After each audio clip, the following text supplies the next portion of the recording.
जहां देखे सफाई, वो कहावत तो भारतीय जनता पार्टी के कार्यकर्ताओं के मुंह से आपने सुनी होगी। और अखिलेश यादव उस कहावत को एकदम चरितार्थ भी साबित कर रहे हैं।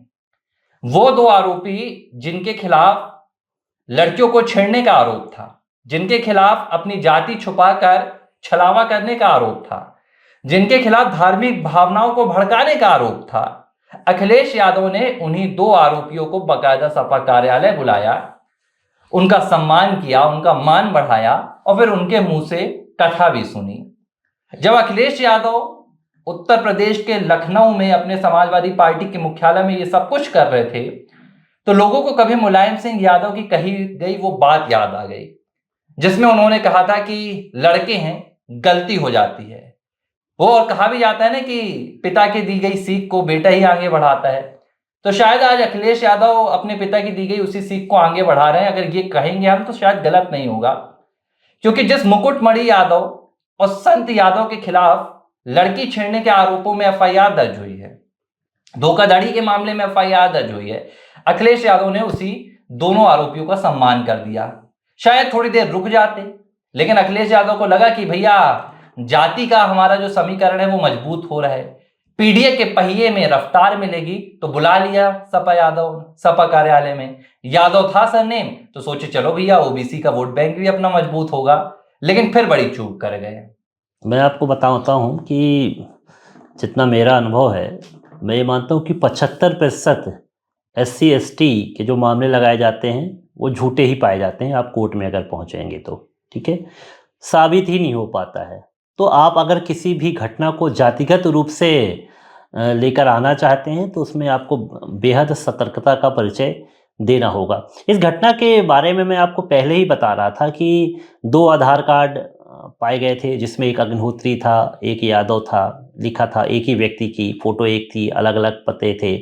तो ये तो शुरू से ही विरोधाभास निकल कर सामने आ रहा था। ऊपर से देखिए, मैं एक जितना एक तार्किक रूप से और पुरातन रूप से मैं इस चीज़ को मानता हूँ कि श्रीमद् भागवत कथा या राम कथा कराने के लिए अगर सार्वजनिक रूप से किसी गाँव में, ऐसे गाँव में जहाँ पर कि ब्राह्मण बाहुल्य गाँव है, वहाँ पर अगर इस कथा का वाचन कराया जाता है, और मैं मानता हूँ कि बेहद कम खर्चे में सिर्फ टेंट लगा लिया जाए और ब्राह्मणों को एक समुचित दक्षिणा दी जाए, तो उसमें कोई भी जो यजमान होगा, स्वाभाविक सी बात है ब्राह्मणों का ही चयन करेगा। ये बहुत ही 5% भी मैं नहीं मानता हूँ कि कोई कथा वाचन के लिए अन्य जाति के कथावाचक को बुलाए। पहली प्राथमिकता ब्राह्मण ही रहती है। ये मैं दूसरों के लिए बोल रहा हूँ, सिर्फ ब्राह्मण के घर में नहीं, अन्य जाति के घरों में भी ब्राह्मण को ही बुलाया जाता है और सभी लोग बड़ा सम्मान की दृष्टि से उसको देखते हैं। तो ये जो शोला पूरा बनाया गया, जो तस्वीर निकाली गई, वो सामने आ गई। ऐसे ही कुछ यादव जाति के जो कथावाचक मैंने और भी देखे, जो अजीब टाइप की कथा बोल रहे थे। मैं शुरू से पक्षधर रहता हूं कि जाति न पूछो साधु की, पूछ लीजिए ज्ञान, मोल करो तलवार का, पड़ी रहन दो म्यान। इस दोहे को मैं सदैव लेके चलता हूं। मैं कहता हूं कि कोई व्यक्ति साधु है तो उसके ज्ञान की पहचान होना चाहिए।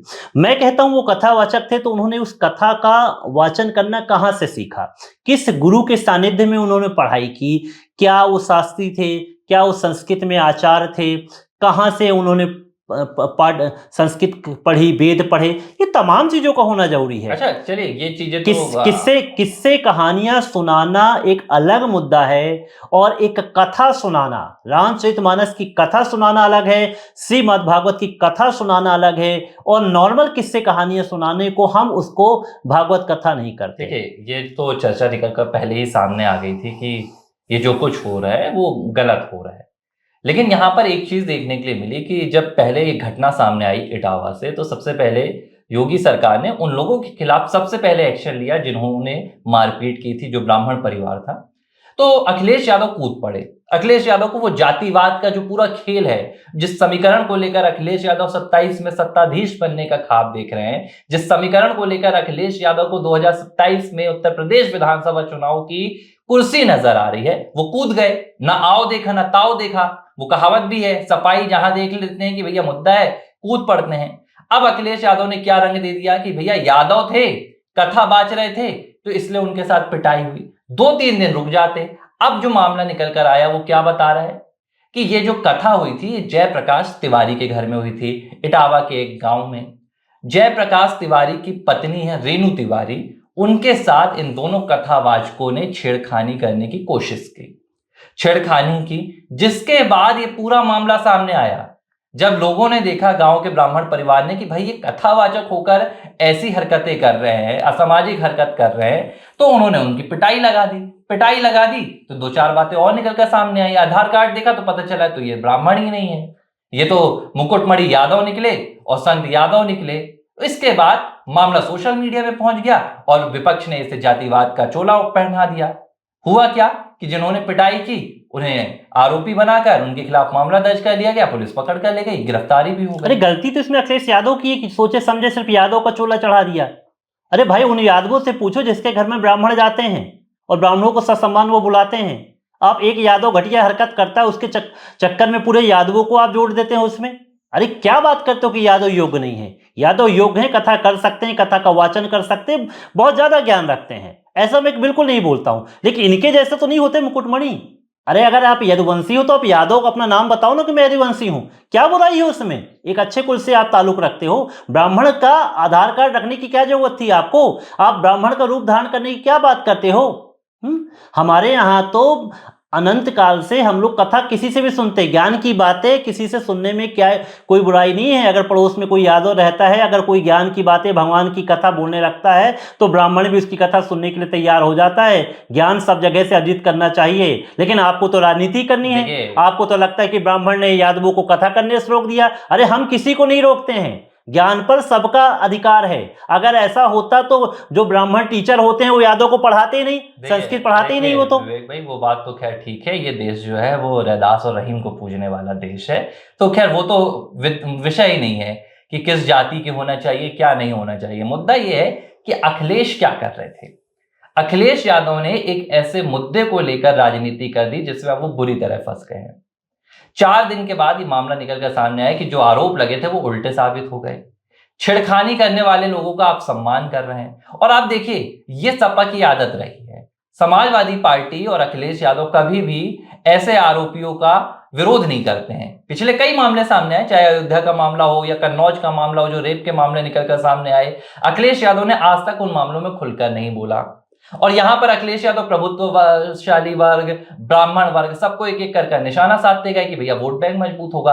अब क्या करेंगे अखिलेश यादव? अब तो आपने सम्मान कर दिया, क्या अखिलेश यादव अब समाजवादी पार्टी में दोबारा प्रेस कॉन्फ्रेंस कर कहेंगे कि नहीं हमसे गलती हुई, या अब ये कहेंगे कि उनके खिलाफ आरोप झूठे हैं, या आप ही अदालत बन जाएंगे? अरे वो पहले दिन की बात है, वो पहले दिन ही छेड़छाड़ की बात आ गई थी, सब कुछ सामने आया गया था, पुलिस ने लेट उसमें एफआईआर दर्ज की है, ऐसी कोई बात नहीं है। देखो आप अगर पहचान छुपा के काम करोगे तो इसका हश्र यही होगा। कालनेमी बनने की जरूरत नहीं है आपको। कालनेमियों का हश्र क्या हुआ है सबको पता है। आप पहचान अगर श्री राम भक्त हो, श्री राम कथावाचक हो, तो डंके की चोट पे बोलो कि मैं यदुवंशी हूं और मैं कथा करता हूं। आपको हुआ? ऐसे बहुत कथावाचक हैं। पूरा खेल पैसों का खेला गया था, पैसे बटोरने की एक कवायद थी, लेकिन ये जो इनका वहशीपन था दोनों आरोपियों का, मुकुटमणि यादव और छुपेगा नहीं कभी संत यादव का, वो बाहर आ गया। रेणु तिवारी बकायदा इसके लिए शिकायत भी उन्होंने दर्ज कराई है। लेकिन देखिए आप, योगी सरकार ने क्या किया, जो प्रथम दृष्टया मामला सामने उन्हें दिखा, तत्काल मारपीट करने वाले, क्योंकि कानून को हाथ में लेना उन्होंने भी गलती की, सबसे पहले इन्हें लेकर पुलिस थाने पहुंचना चाहिए। भाई योगी सरकार का सख्त कानून है, अगर लड़की छेड़ने का, महिला के साथ छेड़खानी का मामला था तो योगी सरकार कार्रवाई करती। लेकिन अमूमन क्या होता है, जब ग्रामीण परिवेश रहता है तो आक्रोश निकलकर सामने जाता है, और जब धार्मिक भावनाओं के साथ खिलवाड़ होता है, क्योंकि यहाँ पर जो ये ब्राह्मण परिवार था, जयप्रकाश तिवारी और रेणु तिवारी, इन्होंने इन दोनों व्यक्तियों की पूजा की है, इनके पैर पड़े। अरे कथा खंडित करवा दी इन लोगों ने, बिल्कुल इतनी अच्छी कथा खंडित करवा दी जो चल रही थी, और इन लोगों का काम यह है कि ब्राह्मणों से पैर धुलवा लिया। ये क्या है? देखिए अखिलेश यादव की चुप्पी इस पर रहेगी, ब्राह्मणों को लेकर, उच्च जातियों को लेकर अखिलेश यादव कैंपेन नहीं चला रहे हैं। अखिलेश यादव का नारा है, देखिए हालांकि वो कहते हैं कि मेरा जो पीडीए का ए है वो अल्पसंख्यक भी है, अगड़ा भी है, लेकिन यहां पर जब अगड़ों की बात आती है तो अखिलेश यादव बैकफुट पर चले जाते हैं और सम्मान किसका करते हैं? जो महिलाओं के साथ छेड़खानी करते हैं। और देखिए मैंने तो आपको पहले ही बताया, ये वही समाजवादी पार्टी है जिसके कभी एक मुखिया थे मुलायम सिंह यादव, जो कहते थे गलती हो गई, तो शायद अखिलेश यादव ने भी यही मान लिया होगा, गलती हो गई। लेकिन मैं तारीफ करूंगा योगी सरकार की और योगी सरकार की पुलिस की, जो उन्होंने जांच की और जांच में पूरा मामला उन्होंने उजागर किया। ABC हिंदी न्यूज आज ही जुड़िए हर खबर के साथ